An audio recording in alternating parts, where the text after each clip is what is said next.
Right then, self-binding gravel, a mix of crushed stone, sand, and fine dust. When you compact it, the fines bind everything together. You get a path that looks like gravel but feels solid. No loose stones. First thing, subbase. Type 1, compacted, firm and level. Same as anything else built outside. Then spread the gravel on top, but not all at once. Thin layers, 15 to 20 mil at a time. Spread it with the back of a rake, compact it, then another 15 to 20 mil. Compact that.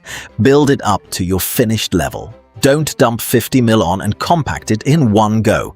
The vibration won't reach the bottom. Solid on top, loose underneath.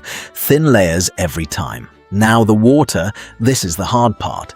Too dry and the fines won't activate. It won't bind. Just loose gravel. Too wet and it sticks to everything. The roller picks it up instead of pressing it down, leaves patches and divots. Every pass makes it worse. We hit both problems on the same job. Started too dry, added water, went too far. The sweet spot is damp, no bubbles. If it's too wet, stop, let it dry. Don't keep rolling. Walk away, have a brew, come back in 20 minutes. When it's right, compact it.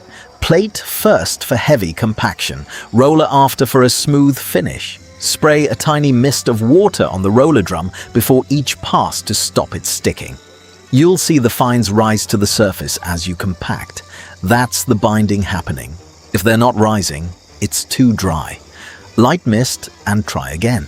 Once it's firm and smooth, leave it. 24 to 48 hours. Don't walk on it, let it cure. What you end up with is a solid path that drains, doesn't scatter, and looks natural. If it loosens up over time, dampen it and give it another light roll. Nobody told us any of this before we started. Now I'm telling you. When it's cured, you've got a solid path that drains water straight through it, doesn't scatter stones everywhere, and looks natural. And if you get a few loose stones on the surface over time, just dampen it and give it another light roll and it tightens back up. We got there in the end. But if someone had told us about the moisture and the thin layers before we started, we'd have saved ourselves about an hour of messing around with a sticky roller.